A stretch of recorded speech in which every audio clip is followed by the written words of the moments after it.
lifestyle they're leading comfortably. So that's the logic. That is a very good logic. Or you can think of it this way. Correct. Can I create a financial replica of myself even in my absence?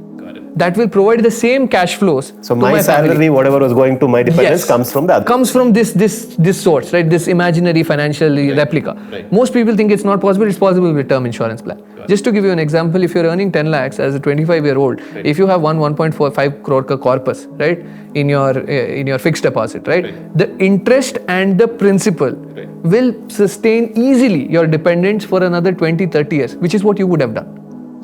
If you were alive, you would have done that. So you can create your financial replica even in your absence. Something that will keep providing them cash flows the same way you were doing or you would have been doing if you were alive. Simplest way to do it is you take 1.5 crores, put it in a fixed deposit, use the principal and the interest, say 5% interest also. You can easily create cash flows for the next 20-30 years to supplement your income if you were earning 10 lakhs. So my dependents are taken care of. They're taken care of for the next 20-30 years. And during that time, they can figure out. They don't have to worry about what they will do, right? They can figure out if they have a home loan, they can probably deal with that.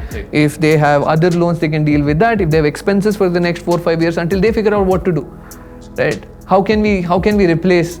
I mean, you can never replace a human being, obviously, right? But at least you can give them the benefit of having financial security so that they don't have to think about anything else. Because going back to the earlier point you made, like I can be peaceful knowing that they'll be taken care of if. Yeah, and what is the price? It's a very sweet deal for people who know for a fact that they have dependents, and it's the last, I mean, in many ways, it's one of the most kindest gestures that you can offer to your dependents and your family.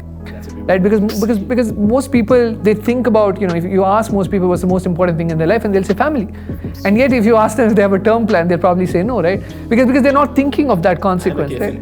Yeah, for a lot of people, they don't think about it. They're like, look, the last thing that you can do for your family, if you're never going to be here, if you're never going to see another day on this planet, is to make sure that their needs are taken care of, and the only thing that they'll be grieving for you is you, and not necessarily everything else around you, right?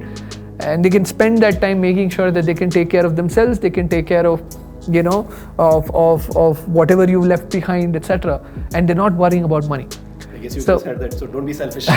So I think for the kind of money that we're talking about, right, the kind of premiums that companies usually charge when you're young, if you can afford it and if you're earning substantial, if you have substantial savings, I think the first thing that you probably should do is consider buying a term plan. Yeah. Again, there's like alluding to the earlier point you made a while back, the mental peace of knowing that everything is taken care of. I think, at least in my own case, a lot of financial decisions should be numerical. For me, are emotional, because yes.